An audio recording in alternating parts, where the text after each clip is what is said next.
ماہنامہ سلطان الفقر لاہور، شمارہ جنوری 2025۔ مضمون: تفسیر سورۃ الضحیٰ۔ تحریر: مسز فاطمہ برہان سروری قادری۔ بسم اللہ الرحمن الرحیم۔ اللہ کے نام سے شروع جو نہایت مہربان، ہمیشہ رحم فرمانے والا ہے۔ والضحیٰ واللیل اذا سجی ما ودعک ربک وما قلی وللآخرۃ خیر لک من الاولی ولسوف یعطیک ربک فترضی الم یجدک یتیما فآوی ووجدک ضالا فہدی ووجدک عائلا فاغنی فاما الیتیم فلا تقہر واما السائل فلا تنہر واما بنعمت ربک فحدث۔ ترجمہ: قسم ہے چاشت کے وقت کی جب آفتاب بلند ہو کر اپنا نور پھیلاتا ہے، یا قسم ہے وقت چاشت کی طرح آپ کے آفتاب رسالت کے بلند ہونے کی جس کے نور نے گمراہی کے اندھیروں کو اجالے سے بدل دیا، اور قسم ہے رات کی جب وہ چھا جائے۔ آپ کے رب نے جب سے آپ کو منتخب فرمایا ہے آپ کو نہیں چھوڑا، اور نہ ہی جب سے آپ کو محبوب بنایا ہے ناراض ہوا ہے، اور بے شک ہر بات کی گھڑی آپ کے لیے پہلے سے بہتر یعنی باعث عظمت و رفعت ہے، اور آپ کا رب عنقریب آپ کو اتنا کچھ عطا فرمائے گا کہ آپ راضی ہو جائیں گے۔ اے حبیب، کیا اس نے آپ کو یتیم نہیں پایا، پھر اس نے آپ کو معزز و مکرم ٹھکانہ دیا؟ یا کیا اس نے آپ کو مہربان نہیں پایا، پھر اس نے آپ کے ذریعے یتیموں کو ٹھکانہ دیا؟ اور اس نے آپ کو اپنی محبت میں خود رفتہ و گم پایا تو اس نے مقصود تک پہنچا دیا؟ یا اس نے آپ کو بھٹکی ہوئی قوم کے درمیان رہنمائی فرمانے والا پایا تو اس نے انہیں آپ کے ذریعے ہدایت دے دی؟ اور اس نے آپ کو وصال حق کا حاجت مند پایا تو اس نے اپنی لذت دید سے نواز کر ہمیشہ کے لیے ہر طلب سے بے نیاز کر دیا؟ یا اس نے آپ کو جواد و کریم پایا تو اس نے آپ کے ذریعے محتاجوں کو غنی کر دیا؟ سو آپ بھی کسی یتیم پر سختی نہ فرمائیں اور اپنے در کے کسی سائل کو نہ جھڑکیں، اور اپنے رب کی نعمتوں کا خوب تذکرہ کریں۔ معزز سامعین کرام، ان تینوں تراجم میں یتیمن کو فآویٰ کا، دالن کو فہدیٰ کا اور عائلن کو فاغنیٰ کا مفعول مقدم قرار دیا ہے، جس کے لیے آپ ملاحظہ کر سکتے ہیں التفسیر الکبیر، القرطبی، البحر المحیط، روح البیان، الشفاء اور شرح خفاجی۔ سورۃ الضحیٰ قرآن مجید کی 93 نمبر سورہ ہے اور یہ مکی صورتوں میں سے ہے۔ اس میں کل 11 آیات ہیں۔ اس سورہ کا نام والضحیٰ یعنی چاشت کا وقت یا دن کی روشنی ہے۔ اس کا شان نزول جو مختلف تفاسیر میں بیان ہوا ہے وہ یہ ہے۔ مروی ہے کہ رسول اللہ صلی اللہ علیہ وآلہ وسلم پر چند روز 10 سے بھی زیادہ ایام وحی نہ آئی۔ جب آپ صلی اللہ علیہ وآلہ وسلم نے مشرکین کے سوال پر انشاءاللہ تعالی نہ کہا۔ اس کا قصہ یوں ہے کہ مشرکین مکہ نے یہود مدینہ کی طرف سے پیغام بھیجا کہ کوئی ایسی تجویز بتائیں جس سے محمد عربی صلی اللہ علیہ وآلہ وسلم کو لاجواب کر سکیں۔ یہود نے پٹی پڑھائی کہ ان سے اصحاب کہف اور ذوالقرنین کے قصے اور روح کی حقیقت کا سوال کرو۔ اگر وہ اصحاب کہف اور ذوالقرنین کے قصے بتا دیں اور روح کی حقیقت بتانے سے معذوری کا اظہار کر دیں تو یقین کرو کہ وہ نبی صادق ہیں۔ لہٰذا آپ صلی اللہ علیہ وآلہ وسلم کے پاس مشرکین آئے اور یہ تینوں سوال کیے۔ آپ صلی اللہ علیہ وآلہ وسلم نے فرمایا کل آنا۔ آپ نے انشاءاللہ نہ کہا۔ اس پر چند روز وہی رک گئی۔ مشرکین نے کہا حضرت محمد صلی اللہ علیہ وآلہ وسلم کے رب نے ان کو چھوڑ دیا ہے اور ان سے ناراض ہو گیا ہے۔ اس کے بعد یہ سورہ نازل ہوئی بحوالہ تفسیر روح البیان اور تفسیر قرطبی۔ تفسیر روح البیان میں سورہ کا ایک اور شان نزول بیان ہوا ہے۔ حضور نبی پاک صلی اللہ علیہ وآلہ وسلم کے دولت قدہ میں کتیا کا بچہ داخل ہو گیا اور آپ صلی اللہ علیہ وآلہ وسلم کی چارپائی کے نیچے مر گیا۔ آپ صلی اللہ علیہ وآلہ وسلم پر چند روز کے لیے وحی نہ آئی۔ ایک دن آپ صلی اللہ علیہ وآلہ وسلم نے اپنی خادمہ حضرت خولہ رضی اللہ تعالی عنہا کو فرمایا کہ میرے گھر پر کیا حادثہ گزرا کہ جبرائیل علیہ السلام نہیں آ رہے۔ بی بی خولہ رضی اللہ تعالی عنہا نے جھاڑو دیا تو چارپائی کے نیچے کتیا کا بچہ مرا ہوا پایا۔ اسے جھاڑو سے باہر نکالا۔ بی بی خولہ رضی اللہ تعالی عنہا نے اسے دیوار سے باہر پھینک دیا۔ اس سے نبی اکرم صلی اللہ علیہ وآلہ وسلم حیا سے کانپنے لگے اور کاندھا مبارک تھر تھرایا۔ اسی اثناء میں آپ پر وحی کا نزول ہوا۔ اس سے آپ صلی اللہ علیہ وآلہ وسلم کی کپ کپی بدستور جاتی رہی اور حضرت خولہ رضی اللہ تعالی عنہا سے فرمایا اے خولہ مجھے کمبل اڑا دے۔ اس کے بعد آپ پر اللہ تعالیٰ نے یہی سورہ اتاری۔ جب جبرائیل علیہ السلام حاضر ہوئے آپ صلی اللہ علیہ وآلہ وسلم نے ان سے تاخیر کا سبب پوچھا۔ عرض کی کہ ہم اس گھر میں نہیں آتے جس میں کتا یا تصویر وغیرہ ہو۔ بحوالہ تفسیر روح البیان اور تفسیر قرطبی۔ مسند احمد میں ہے کہ حضور صلی اللہ علیہ وآلہ وسلم بیمار ہو گئے اور 1-2 راتوں تک آپ صلی اللہ علیہ وآلہ وسلم تہجد کی نماز کے لیے نہ اٹھ سکے تو ایک عورت کہنے لگی تجھے تیرے رب نے چھوڑ دیا ہے۔ اس پر یہ آیتیں نازل ہوئیں۔ کہا گیا ہے کہ یہ عورت ابو لہب کی بیوی ام جمیل تھی۔ بحوالہ تفسیر ابن کثیر۔ روایت ہے کہ آپ صلی اللہ علیہ وآلہ وسلم کے پاس جبرائیل علیہ السلام کے آنے میں دیر ہوئی تو مشرکین نے کہا کہ محمد صلی اللہ علیہ وآلہ وسلم چھوڑ دیے گئے، تو اس موقع پر اللہ تعالیٰ نے سورہ والضحیٰ کی آیت ما ودعک ربک وما قلی، نہ تو تیرے رب نے تجھے چھوڑا ہے اور نہ بیزار ہوا ہے، نازل فرمائی۔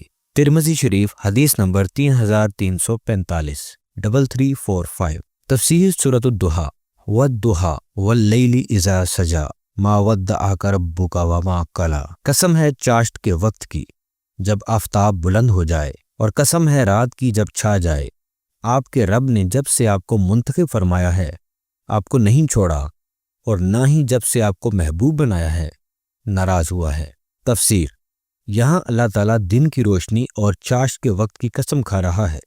یہ قسم اس بات کا اشارہ ہے کہ جس طرح دن کی روشنی اندھیرے کو دور کرتی ہے، اسی طرح وحی کی روشنی بھی اندھیرا دور کرے گی۔ بعض مفسرین نے اسے نبی اکرم صلی اللہ علیہ وآلہ وسلم کے روشن چہرے اور آپ صلی اللہ علیہ وآلہ وسلم کی رسالت کے نور سے بھی تعبیر کیا ہے۔ سجا کے کئی معنی بیان کیے گئے ہیں، جن میں سے ایک یہ ہے کہ جب رات تاریکی کے ساتھ چھا جائے اور ہر چیز پر سکون طاری ہو جائے۔ دن کی روشنی کے بعد رات کی تاریکی کا ذکر اس بات کی طرف اشارہ ہے کہ اللہ تعالیٰ ہی دن اور رات کا خالق ہے، اور وہی کا رک جانا بھی حکمت پر مبنی عارضی کیفیت تھی۔ ما ودعک ربک وما قلی، آپ کے رب نے نہ آپ کو چھوڑا ہے اور نہ ہی وہ ناراض ہوا ہے۔ یہ آیت کفار کے طعنوں کا جواب ہے، جیسا کہ شان نزول میں بیان ہوا ہے۔ ملا علی قاری والضحیٰ اور واللیل کی تفسیر میں لکھتے ہیں، اس سورہ کا نزول جس مقصد کے لیے ہوا ہے اس کا تقاضا یہ ہے کہ کہا جائے کہ ضحیٰ میں آپ صلی اللہ علیہ وآلہ وسلم کے چہرہ انور اور لیل میں آپ صلی اللہ علیہ وآلہ وسلم کی مبارک زلفوں کی طرف اشارہ ہے۔ حوالہ کتاب حسن سراپائے رسول صلی اللہ علیہ وآلہ وسلم، صفحہ نمبر 80۔ امام زرقانی رحمۃ اللہ علیہ تحریر فرماتے ہیں، ضحیٰ سے مراد آپ صلی اللہ علیہ وآلہ وسلم کا روئے انور، اور لیل سے مراد آپ صلی اللہ علیہ وآلہ وسلم کی مبارک زلفیں ہیں۔ تفسیر جواہر القرآن میں درج ہے، الضحیٰ چاشت کا وقت، دن کا اجالا، سجا ہر چیز کو اپنی تاریکی میں چھپا لے۔ روزے روشن اور شب تاریک شاہد اور گواہ ہیں کہ اللہ تعالیٰ نے نہ آپ صلی اللہ علیہ وآلہ وسلم کو چھوڑ دیا ہے اور نہ ہی وہ آپ سے ناراض ہو گیا ہے۔ جس طرح دن کا اجالا اور رات کی تاریکی یکساں نہیں ہے، اسی طرح تمام حالات یکساں نہیں، کبھی قبض اور کبھی بسط، کسی وقت آسودگی اور کسی وقت تنگی ہوتی ہے۔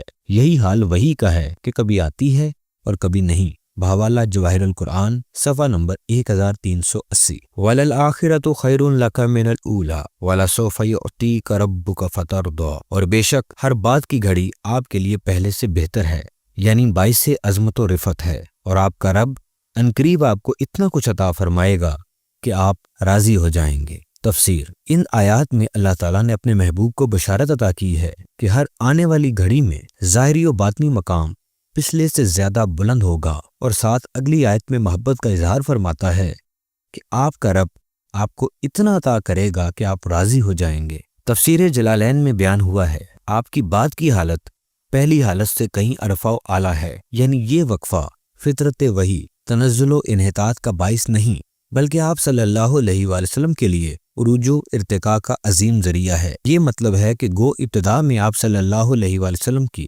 بے سر و سامانی رہی، ساری قوم مخالف اور حالات ناسازگار، بظاہر کامیابی کے آثار دور دور تک معلوم نہیں ہوتے۔ مکہ میں اسلام کی شمع ٹمٹما رہی ہے اور اس کو بجھا دینے کے لیے ہر طرف ہواؤں کے جھکڑ چل رہے ہیں، مگر پریشان نہ ہوں کہ آپ صلی اللہ علیہ وآلہ وسلم کا مستقبل نہایت روشن و تابناک ہے۔ ہر بات کا دور پہلے دور سے بہتر ثابت ہوگا، اسلام کا نور پھیلتا چلا جائے گا اور آپ کا نام بلند ہوتا جائے گا۔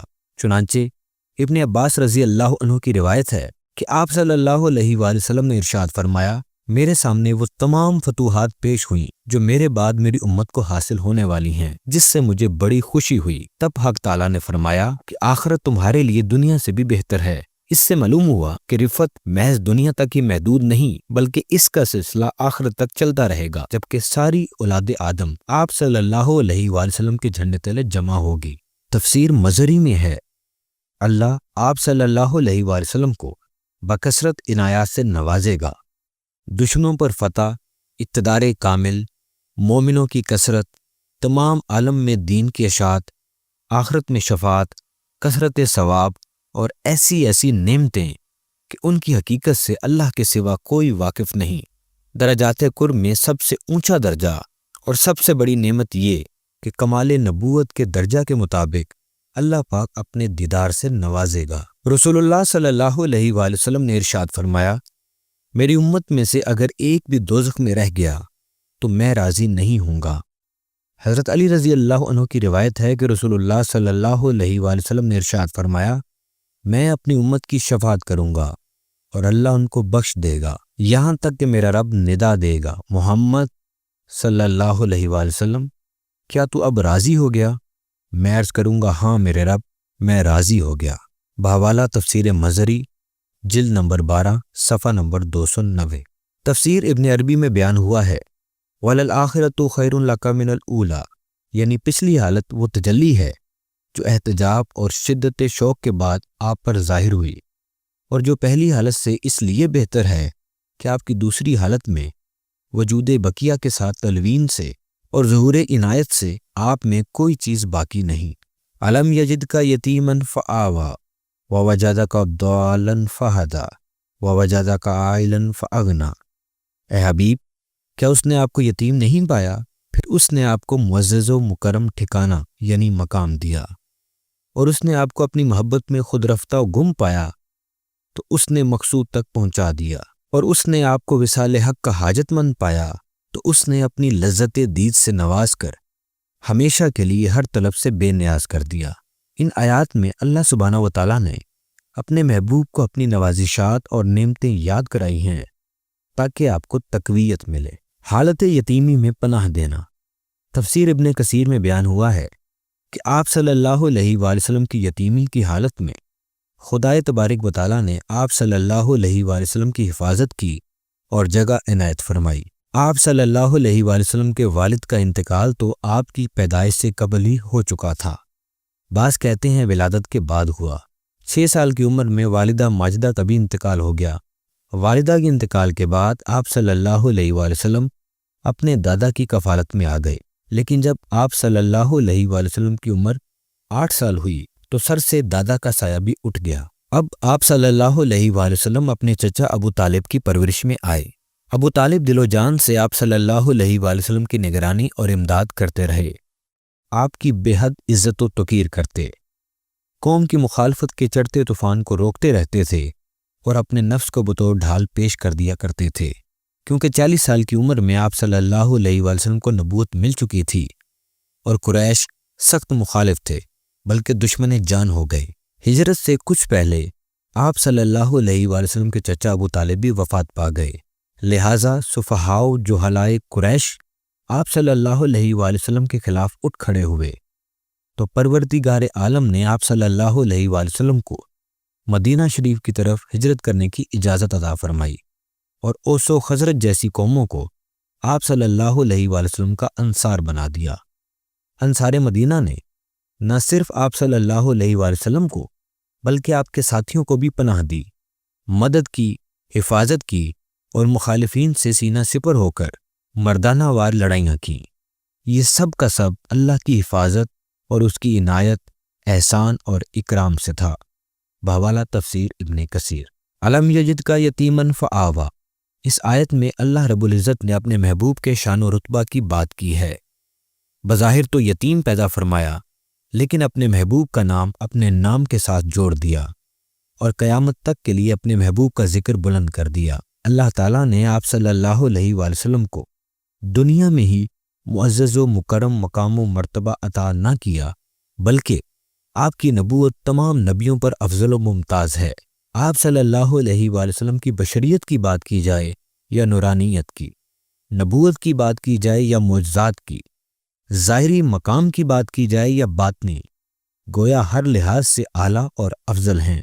فرمان مصطفیٰ صلی اللہ علیہ وآلہ وسلم ہے، میں ہی اگلوں پچھلوں میں سب سے زیادہ اللہ کے ہاں عزت والا ہوں، فخر نہیں ہے۔ بحوالہ ترمذی، دارمی، مشکات شریف، صفحہ نمبر 513، 513۔ میں ہی تمام رسولوں کا قائد یعنی سردار ہوں، فخر نہیں ہے۔ مشکات شریف صفحہ نمبر 514 514۔ ان جابر، ہدایت کا راستہ عطا کرنا۔ جب نبی اکرم صلی اللہ علیہ وآلہ وسلم کی بعثت ہوئی، اس وقت عرب خاص طور پر شہر مکہ اخلاقی انحطاط اور شدید جہالت کی تاریکیوں میں ڈوبا ہوا تھا۔ آپ صلی اللہ علیہ وآلہ وسلم مکہ میں ہونے والی بت پرستی اور مشرکانہ رسوم و رواج سے شدید بیزاری محسوس کرتے تھے۔ اس فاسد ماحول سے دور رہ کر یکسوئی، خلوت اور حق کی جستجو کے لیے آپ صلی اللہ علیہ وآلہ وسلم غار حرا میں تشریف لے جاتے۔ 40 سال کی عمر میں ایک دن غار حرا میں ہی اللہ تعالیٰ نے حضرت جبرائیل علیہ السلام کے ذریعے آپ علیہ السلام پر پہلی وحی نازل فرمائی۔ اللہ تعالیٰ نے اپنے محبوب کو نبوت سے سرفراز فرمایا۔ اس کی روشنی سے آپ صلی اللہ علیہ وآلہ وسلم نے اپنے اصحاب رضی اللہ تعالیٰ عنہم کی تربیت فرمائی اور مسلمانوں نے اسی قوت ایمانی سے فتح حاصل کی۔ اللہ تعالیٰ نے ایک بھٹکی ہوئی قوم کو وجود محمد صلی اللہ علیہ وآلہ وسلم اور نور محمد صلی اللہ علیہ وآلہ وسلم کے ذریعے ہدایت عطا کی، جیسا کہ اللہ تعالیٰ سورۃ النور کی آیت نمبر 35 میں ارشاد فرماتا ہے، اللہ نور السماوات والارض مثل نورہ کمشکاۃ فیہا مصباح المصباح فی الزجاجۃ الزجاجۃ کأنہا کوکب دری دری یوقد من شجرۃ مبارکۃ زیتونۃ لا شرقیۃ ولا غربیۃ لا یکاد زیتھا یضیء ولو تمسسہ نار نور علی نور یہدی اللہ لنورہ من یشاء ویضرب اللہ الامثال للناس واللہ بکل شیء علیم۔ ترجمہ: اللہ آسمانوں اور زمین کا نور ہے، اس کے نور کی مثال جو نور محمد صلی اللہ علیہ وآلہ وسلم کی شکل میں دنیا میں روشن ہے، اس طاق نما سینہ اقدس جیسی ہے جس میں چراغ ہے۔ وہ چراغ فانوس یعنی قلب محمدی صلی اللہ علیہ وآلہ وسلم میں رکھا ہے، اور یہ فانوس نور الہی کے پرتو سے اس قدر منور ہے گویا ایک درخشندہ ستارہ ہے جو زیتون کے مبارک درخت سے روشن ہوا ہے۔ وہ نہ شرقی ہے اور نہ غربی، بلکہ اپنے فیض نور کی وسعت میں عالمگیر ہے۔ ایسا معلوم ہوتا ہے کہ اس کا تیل خود ہی چمک رہا ہے، اگرچہ ابھی اسے آگ نے چھوا بھی نہیں۔ وہ نور کے اوپر نور ہے، اللہ جسے چاہتا ہے اپنے نور تک پہنچا دیتا ہے، اور اللہ لوگوں کی ہدایت کے لیے مثالیں بیان فرماتا ہے، اور اللہ ہر چیز سے خوب آگاہ ہے۔ فقر و غنا، قرآن کریم کی آیت وَوَجَدَكَ عَائِلًا فَأَغْنَىٰ میں فقر و غنی کا ذکر ہے۔ اس آیت میں شان مصطفیٰ صلی اللہ علیہ وآلہ وسلم کے دو پہلو بیان کرنا مقصود ہے، ایک کا تعلق ظاہر سے ہے اور دوسرے کا باطن سے۔ عرف عام میں فقر سے مراد حاجت مندی و تنگ دستی وغیرہ ہے۔ آپ صلی اللہ علیہ وآلہ وسلم کے پاس کوئی مال نہیں تھا۔ اللہ تعالیٰ نے حضرت خدیجہ رضی اللہ تعالیٰ عنہ کے ذریعہ آپ صلی اللہ علیہ وآلہ وسلم کو غنی کر دیا۔ عارفین فقر کو حاجت مندی کے معنی میں استعمال نہیں کرتے، بلکہ ان کے نزدیک فقر سے مراد وہ منزل حیات ہے جس کے متعلق خاتم النبیین حضرت محمد صلی اللہ علیہ وآلہ وسلم نے ارشاد فرمایا، فقر میرا فخر ہے اور فقر مجھ سے ہے۔ فقر میرا فخر ہے اور فقر ہی کی بدولت مجھے تمام انبیاء و مرسلین پر فضیلت حاصل ہے۔ فقر اللہ تعالیٰ کے خزانوں میں سے ایک خزانہ ہے۔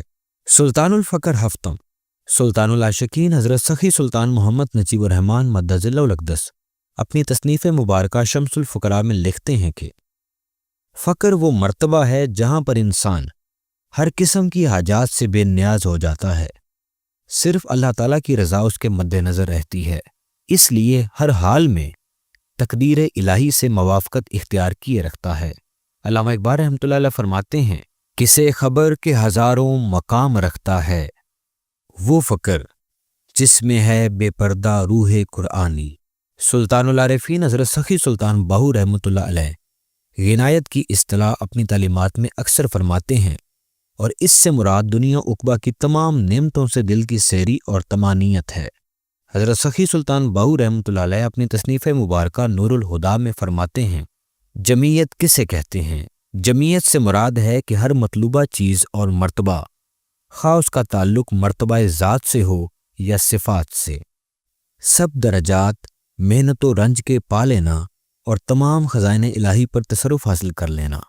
یعنی اللہ تعالیٰ نے اپنے محبوب خاتم النبیین حضرت محمد صلی اللہ علیہ وآلہ وسلم کو ظاہر و باطن دونوں لحاظ سے فقر و غنا سے نوازا۔ فَأَمَّا الْيَتِيمَ فَلَا تَقْهَرْ وَأَمَّا السَّائِلَ فَلَا تَنْهَرْ وَأَمَّا بِنِعْمَتِ رَبِّكَ فَحَدِّثْ۔ سو آپ بھی کسی یتیم پر سختی نہ فرمائیں اور اپنے در کے کسی سائل کو نہ جھڑکیں، اور اپنے رب کی نعمتوں کا خوب تذکرہ کریں۔ ان آیات میں یتیم اور سائل کے احکام کا ذکر کیا گیا ہے۔ پچھلی آیات میں اللہ تعالیٰ نے جہاں اپنے محبوب پر کیے گئے فضل کا ذکر کیا ہے، وہاں حکم فرما رہا ہے کہ آپ صلی اللہ علیہ وآلہ وسلم بھی کسی یتیم پر سختی نہ کریں اور سائل کو مت جھڑکیں۔ یتیم کی کفالت، اس کے مال کی حفاظت، اس کی عزت کرنا اور سائل کو نہ جھڑکنا اور اس کا حق ادا کرنا ایک بنیادی دینی اور اخلاقی فرض ہے۔ سائل سے مراد سوالی ہے، خواہ وہ ظاہری ضرورت کے لیے سوال کرے یا کوئی طالب مولا باطنی مقام و مرتبہ کا سوال کرے۔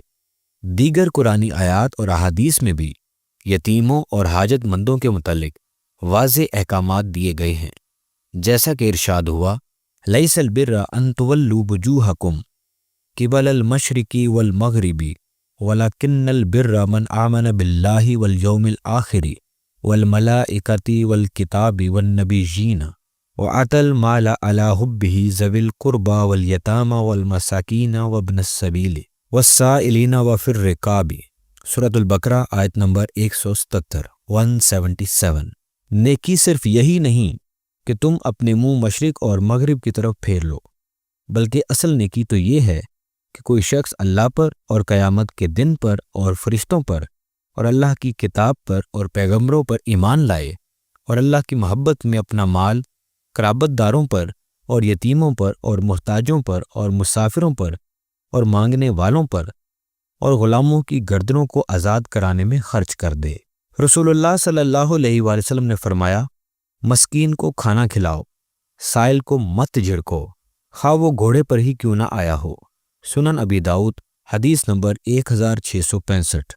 1665۔ اللہ تعالیٰ کی نعمتوں کا شکر بجا لانا۔ اللہ تعالیٰ نے انسان کو بے شمار اور ان گنت نعمتوں سے نوازا ہے۔ شکر ایک ایسا عمل ہے جو اللہ کی محبت اور رضا کا سبب بنتا ہے، جیسا کہ اللہ پاک فرماتا ہے وَإِذْ تَعَذَّنَ رَبُّكُمْ لَئِن شَكَرْتُمْ لَأَزِيدَنَّكُمْ وَلَئِن كَفَرْتُمْ إِنَّ عَذَابِي لَشَدِيدٌ۔ سورہ ابراہیم آیت نمبر 7۔ اور یاد کرو جب تمہارے رب نے آگاہ فرمایا کہ اگر تم شکر ادا کرو گے تو میں تم پر نعمتوں میں اضافہ کروں گا، اور اگر تم ناشکری کرو گے تو میرا عذاب یقیناً سخت ہے۔ قلبی شکر یہ ہے کہ دل سے اس بات کا احساس اور اعتراف کرنا کہ یہ نعمت صرف اور صرف اللہ تعالیٰ کی طرف سے ہے۔ لسانی یعنی زبانی شکر یہ ہے کہ زبان سے اللہ کی تعریف و ثنا کرنا اور نعمتوں کا ذکر کرنا۔ جسمانی شکر یعنی ان نعمتوں کو اللہ کی اطاعت میں استعمال کرنا، مثلاً آنکھوں سے حلال چیزیں دیکھنا، کانوں سے اچھی باتیں سننا، اور جسم کو اللہ کی عبادت اور جائز کاموں میں مصروف رکھنا۔ نعمت کے اظہار کی صورت۔ ہر نعمت اپنی نوعیت کے لحاظ سے اظہار کی خاص صورت چاہتی ہے۔ نعمت ہدایت کا اظہار اس طرح ہو سکتا ہے کہ اللہ کی بھٹکی ہوئی مخلوق کو سیدھا راستہ بتلایا جائے۔ نعمت قرآن کا اظہار اس طرح ہو کہ لوگوں میں زیادہ سے زیادہ اس کی اشاعت کی جائے اور اس کی تعلیمات پھیلائی جائیں۔ بحوالہ کمالین، ترجمہ و شرح تفسیر جلالین، جلد ہفتم، صفحہ نمبر 730۔ معزز سامعین کرام، ہر نعمت کا شکر واجب ہے، اور شکر نعمت کا معنی ہے نعمت کو منعم یعنی نعمت عطا کرنے والے یعنی اللہ تعالیٰ کی مرضی کے مطابق صرف کرنا۔ لہٰذا نعمت مالیہ کا شکر یہ ہوگا کہ اخلاص کے ساتھ مال کو راہ حق میں خرچ کیا جائے، اور نعمت بدنیہ کا شکر یہ ہوگا کہ فرائض بدنیہ کو ادا کیا جائے اور معصیت یعنی گناہوں سے پرہیز رکھا جائے، اور علم و عرفان کی نعمت کا شکر یہ ہوگا کہ دوسروں کو سکھایا اور ہدایت دی جائے۔ تفسیر مظہری صفحہ نمبر 294۔ تفسیر قرطبی جلد دہم صفحہ نمبر 401 میں بیان ہوا ہے، اللہ تعالیٰ نے ہم پر جو نعمتیں نازل کی ہیں، شکر اور ثنا کے ذریعے انہیں عام کرو۔ اللہ تعالیٰ کی نعمتوں کا ذکر اور ان کا اعتراف یہ بھی ہے، اللہ تعالیٰ کی نعمتوں کا ذکر اور ان کا اعتراف یہ بھی شکر ہے۔ ابن ابی نجیح نے مجاہد سے یہ قول نقل کیا ہے کہ وَأَمَّا بِنِعْمَةِ رَبِّكَ فَحَدِّثْ سے مراد قرآن ہے۔ ان سے یہ قول بھی مروی ہے کہ اس سے مراد نبوت ہے، یعنی جس کے ساتھ تمہیں بھیجا گیا ہے اس کی تبلیغ کرو۔ خطاب رسول اللہ صلی اللہ علیہ وآلہ وسلم کو ہے اور حکم آپ کے لیے اور دوسرے لوگوں کے لیے ہے۔ سورہ والضحیٰ قرآن کریم کی ان مبارک صورتوں میں سے ہے جو تسکین قلب اور روحانی تقویت کا بہترین ذریعہ ہے۔ یہ سورہ ایسے مشکل وقت میں نازل ہوئی جب وحی کا نزول عارضی طور پر تھم گیا تھا اور کفار نے آپ صلی اللہ علیہ وآلہ وسلم کو طعنہ دیا کہ آپ کے رب نے آپ کو چھوڑ دیا ہے۔ اس سورہ میں اللہ تعالیٰ نے اپنے محبوب سے بے پناہ محبت، رحمت اور آئندہ ظاہری و باطنی کامیابیوں، نعمتوں اور عطاؤں کی بشارت دی ہے۔ اس کے ساتھ ہی یہ امت مسلمہ کو بھی یتیموں اور سائلوں کے حقوق کا خیال رکھنے اور اللہ کی نعمتوں کا شکر ادا کرنے کی ترغیب دیتی ہے۔ استفادہ کتب: شمس الفقراء تصنیف لطیف سلطان العاشقین حضرت سخی سلطان محمد نجیب الرحمن مدظ اللہ الاقدس۔ تفسیر مظہری تالیف حضرت علامہ قاضی محمد ثناء اللہ عثمانی مجددی پانی پتی رحمۃ اللہ علیہ، جلد 12۔ تفسیر کمالین شرح اردو، تفسیر جلالین، تفسیر علامہ جلال الدین محلی رحمۃ اللہ علیہ و علامہ جلال الدین سیوطی رحمۃ اللہ علیہ۔ شرح حضرت مولانا محمد نعیم دیوبندی صاحب۔ تفسیر ابن العربی مترجم علامہ سائم چشتی رحمۃ اللہ علیہ۔ تفسیر جواہر القرآن حضرت مولانا حسین علی رحمۃ اللہ علیہ۔ تفسیر ابن کثیر مترجم خطیب الہند مولانا محمد جونا گڑھی رحمۃ اللہ علیہ۔ تفسیر روح البیان از علامہ الشیخ اسماعیل حقی البروسی رحمۃ اللہ علیہ۔ تفسیر قرطبی جلد 10 مترجمین مولانا ملک محمد بوستان، مولانا سید محمد اقبال شاہ گیلانی، مولانا محمد انور مگھالوی، مولانا شوکت علی چشتی۔ معزز سامعین کرام، اس کے ساتھ ہی آج کے اس پوڈ کاسٹ سے اپنے میزبان کو اجازت دیجیے۔ انشاءاللہ جلد ایک نئے پوڈ کاسٹ میں ایک نئے عنوان کے تحت آپ کی خدمت میں حاضر ہوں گا۔ تب تک کے لیے اللہ حافظ۔